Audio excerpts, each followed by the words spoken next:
김영호 통일부 장관이 어제 국회 대정부 질문, 그러니까 정치 분야 대정부 질문에 나와서 어떤 얘기를 했냐면 대한민국 국민 5천만이 모두 주권자로서 권력을 행사한다면 대한민국은 무정부 상태로 갈 수밖에 없다. 이런 얘기를 했어요. 그러면서 대한민국 헌법 1조 2항에서 얘기하는 국민 주권론이라는 건 주권의 소재와 행사를 구분하고 있다. 뒷부분에 얘기하는 것처럼 국민이 주권을 소유했지만 주권을 직접 행사하지는 않는 거다. 이런 얘기죠. 그래서 국민은 투표를 통해서 대통령을 뽑고 지역구 대표인 국회의원을 뽑아서 대표를 통해서 권력을 행사한다는 거다. 이렇게 얘기를 했는데, 자, 뭐 그동안 이제 보수단체 한국자유주의인가요? 거기에 이제 발기인으로 참여를 했고 김영호 장관이 거기서 창립 선언문에 담긴 내용을 어제 윤건영 의원이 질의한 거거든요. 네. 그랬더니 이렇게 답을 했습니다. 어떻게 들으셨는지요? 우선은 통일부 장관으로서 자질에 대해서 그분의 어떤 사고 체계에 대한 의문이 하나가 생겼고 두 번째로는 대한민국 국무위원으로서 네. 민주주의에 대한 철학이 어떤 것인지에 대한 의문이 생겼습니다.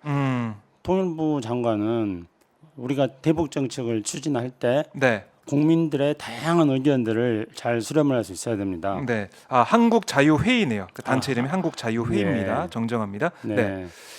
근데 우리가 대북 정책을 추진하고 그것은 궁극적으로 화해와 협력을 통해 가지고 통일을 지향해 나가는 것입니다. 네. 그런데 우리 근현대사 속에서는 엄청나게 많은 시련과 아픔을 겪지 않았습니까? 그렇죠. 올해는 전쟁도 겪었고 남북한의 수많은 충돌도 겪었고 또 네. 이산가족도 존재하고 있습니다.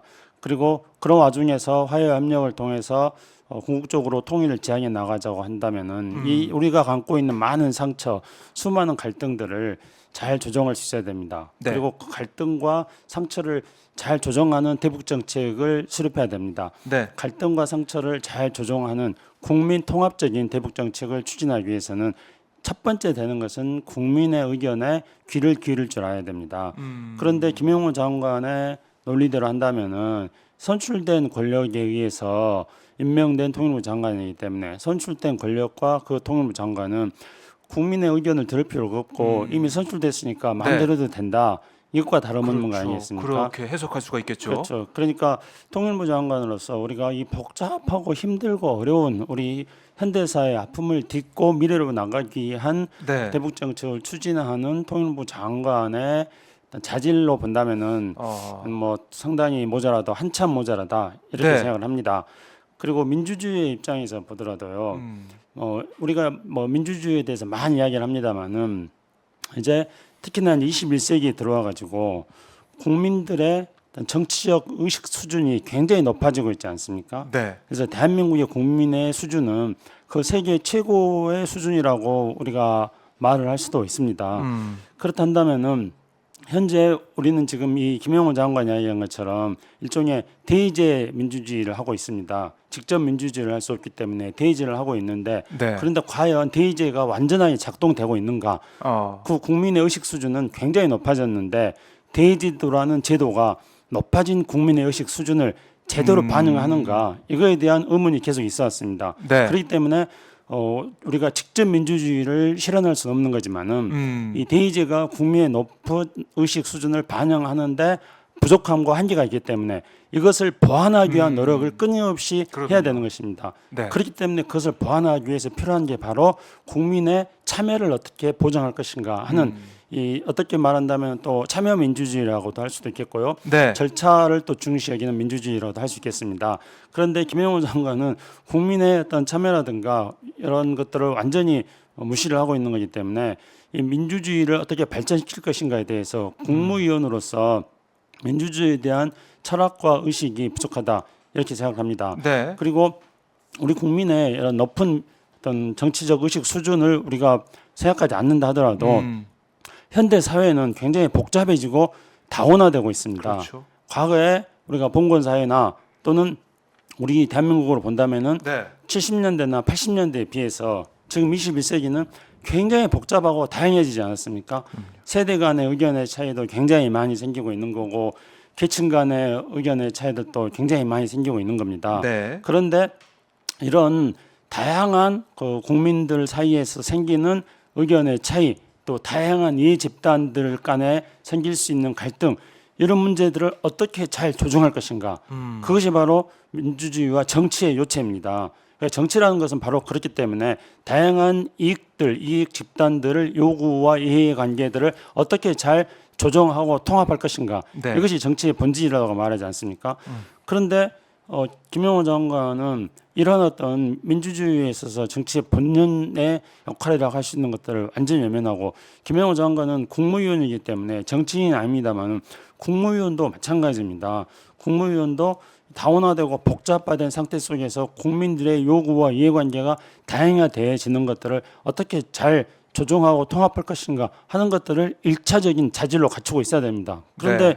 김영호 장관은 뭐 선출된 권력이니까 마음대로 하면 된다. 그리고 국민들의 어떤 요구들을 다 5천만 국민들이 개별적으로 자기 요구들을 다 실현하면은 무정부 상태가 된다. 네. 이거는 민주주의를 부정하는 것이고 어떤 정치를 부정하는 것이고, 그러면 우리가 왜 민주주의가 필요하고 왜 정치가 필요합니까? 그렇죠. 예. 민주주의, 그러니까 헌법에 나와 있는 모든 권력은 국민으로부터 나온다. 여기에 우리가 사실 헌법의 정신에 맞는 그런 정치인을 뽑고 그 정치인을 통해서 우리가 다 이제 정치에 참여할 수 없으니까 네, 대의 그렇죠. 민주주의를 하고 있는 것인데, 그 뿌리에는 헌법 정신이 있는 거 아니에요. 그렇죠. 그러니까 주권이 국민에게 있다는 것을 항상 생각하면서 국민의 이 목소리와 국민의 여론을 항상 귀 기울여 듣고 그걸 반영하는 노력을 해야 되는데, 이 얘기만 들어보면은 권력을 뭐 가지고 있는 것과 행사하는 건 다르다, 이런 식으로 분리해서 생각하고 있으니까 국민들이 볼 때는 국무위원이 이래도 되는 건가, 이런 말이 나올 수밖에 없죠. 맞습니다. 그래서 제가 몇 년 전부터 어떤 그 국민의 뜻을 존중한다는 차원에서 정치권과 시민사회에서 나왔던 그런 구호가 갑자기 생각이 났습니다. 그러니까 국민의 명령이다. 네. 국민의 명령을 따르겠다. 이렇게 하지 않습니까? 그러니까 이거는 뭐냐면은 민주주의의 기본은 국민의 요구에서도 나온다는 것입니다. 모택동은 모든 권력은 총구에서부터 나온다고 했습니다. 네. 그런데 민주주의 국가에서는 모든 권력은 국민의 뜻에서부터 나오는 겁니다. 그런데 국민의 뜻을 무시하고 선출된 권력이니까 마음대로 하겠다는 것은 선출된 권력이 쥐고 있는 네. 권력과 총구를 가지고 정치를 하겠다, 그러니까요. 국정을 운영하겠다는 것입니다. 정말 오만해 보이는 그런 발언이 아닐 수가 없고요. 네. 그렇게 되면은 매주 여론조사는 왜 하나요? 여론을 왜 파악하나요? 그 말에 따르면 뭐 여론조사 하지 말라고 해야 되죠. 그런 식으로 하면 이해할 수 없는 발언이 통일부 장관 입에서 나왔다. 그러게 말입니다. 그러니까 다른 부처보다도 특히나 네. 통일부 장관은 앞서 말씀드렸습니다마는 우리가 분단 이후에 우리 현대사 속에서 굉장히 많은 상처와 시련과 아픔을 간직하고 있는 우리 그 국가이고 우리 민족입니다. 그렇기 때문에 통일부 장관은 이것을 잘 치유하고 국민 통합적인 대북 정책을 추진하는데 어떤 부처, 어떤 국무위원보다도 그 분야에 대한 깊이 있는 이해와 철학이 있어야 되는 것입니다. 그런데 통일부 장관의 이런 발언은 보통 우리가 지금 현재 통일부 장관을 뉴라이트다 그렇게 말하지 않습니까? 네. 근데 뉴라이트라는 거는 신진보, 쉽게 표현하면 신보수, 신보수. 네, 신보수겠죠. 그래서 미국에서는 이제 과거에 네오콘들이 등장하지 않습니까? 이게 조지 부시 대통령 시절에 네오콘들이 등장했습니다. 그 네. 네오콘들도 어떤 거냐면은 말 플러스 한다면은 네오 컨서버티브니까 이것도 신보수라는 겁니다. 그렇죠. 그러니까 미국에서 이 네오콘들은 극우 극단주의적인 그런 성향을 보였습니다. 미국에서 네오콘들을 이제 소멸했죠. 물론 지금도 이제 곳곳에서 스멀스멀 움직이고 있다고는 알고 있습니다. 네. 그러나 이제 현실 정치에서 지금 네오콘들이 과거에 부시 정부 시절처럼 막강한 영향력을 행사하고 있지는 않습니다. 네. 근데 미국에서 네오콘이 등장하는 그것과 비슷한 시기에 한국에서는 네오콘이라는 이름을 살짝 바꿔가지고 뉴라이트다 이렇게 해서 이명박 정부 시절에 등장을 했습니다. 네. 그리고 뉴라이트는 뭐 신보수라 그래가지고 보수의 가치를 새롭게 정립하자는 건데 저는 뭐 그냥 그런 모든 게 다 그런 취지. 보수의 가치를 새롭게 정립하고 대한민국이 다원주의 사회니까 네. 그런 어떤 흐름들이 발생할 수 있는 것은 이 다원주의 사회 속에서 내가 좋든 싫든지 간에 그거는 불가피한 것이고 다원주의 사회 속에서 수용 가능한 거라고 생각합니다. 그런데 이제 결국은 이 MB 정권의 뉴라이트 같은 경우도 신보수로서 보수를 혁신하지 못하고 오히려 이제 과거의 구 보수보다도 네. 더 역량이 있어서 부족함을 보여주면서 우리 사회에서 퇴장했습니다. 국민들이 퇴장시킨 거죠. 퇴장시켰다. 예. 그런데 이제 이 뉴라이트가 지금 다시 윤석열 정부 들어와가지고 뉴라이트가 지금 다시 부활하고 있는데 그래서 현재 이 부활하고 있는 뉴라이트는 부활이라는 말을 쓰는 것들이 뭐 적절한지 잘 모르겠습니다. 그런데 네. 이 지금 현재 다시 재등장한 이 김영호 장관의 발언 같은 것들을 보면은 과거에 보수를 혁신하자는 그런 뉴라이트의 기초적인 그런 발상하고는 180도 동떨어진 네. 말 그대로 굉장히 극우적으로 치닫는 그러니까 극우적으로 치닫는 것은 무엇입니까? 국민의 의견과 여론을 선출된 권력이라는 권위를 네. 가지고 짓누르고 마음대로 하겠다 이런 게 바로 극우로 가는 겁니다.